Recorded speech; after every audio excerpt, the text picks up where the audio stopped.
భూమధ్యపురములో ఉద్భవించిన ముద్దు బిడ్డలు అని అర్థం. అదే ఇశ్రాయేలు దేశం. ఆ హెబ్రీలు ఎవరట? దేవునికి సమీపస్తులు. మీరు బాగా గమనించినట్లయితే మొట్టమొదటిగా యెహోవా దేవుడు గురించి ఉనికి ఎక్కడి నుంచి వచ్చింది? హెబ్రీలు ఊరిలో నుంచి, అనగా ఆ కనాను ప్రాంతంలో నుంచి, ఆ ఇజ్రాయెల్ దేశంలో నుంచి ఆ ఉనికి ప్రారంభమైంది. అలాగే యేసుక్రీస్తు యొక్క ఉనికి ఎక్కడి నుంచి ప్రారంభమైంది?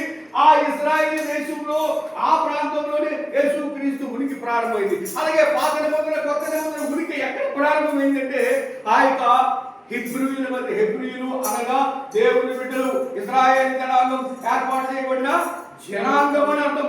వారి మధ్యలో మొట్టమొదటి ఏమొచ్చాయంటే దేవోక్తులు.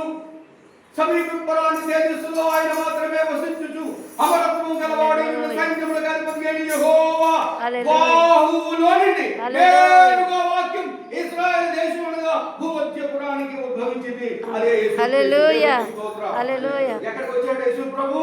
ఆ యొక్క సమీపింపరాని తేజస్సులో ఉన్న యెహోవా దేవుడి వాక్యే శరీరమును దాల్చి భూమికి క్రీస్తుగా వచ్చాడు. అంటే ఇక్కడ దేవోక్తులు ఎవరివి? నీవా? భారతదేశానివా? చైనావా? జపాన్వా? సింగపూర్వా? మలేషియావా? ఎవరివి? హెబ్రీయులవి అంటాడు. మీరు కాలమును బట్టి చూస్తే ఎవరంటారు? పౌలు. అపోస్తలుడైన పౌలు అంటాడు, అరే మీరు కాలమును బట్టి చూస్తే మీరు ఎక్కడ ఉండాలో తెలుసా? ఎక్కడో ఉండవలసిన వారు, కానీ మీ పరిస్థితి ఎలాగైపోయిందో తెలుసా?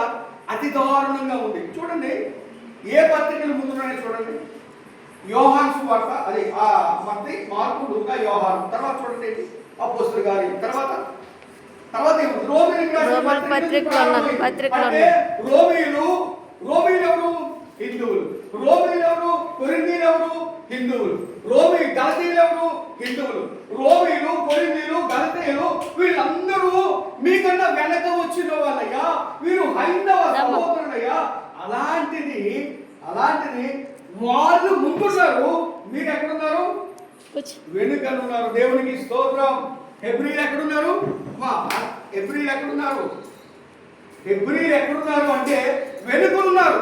హెబ్రీలతో పౌలు ఏమంటున్నాడో చూడండి. చదవండి పాస్ గారు అక్కడి నుంచి. మరియు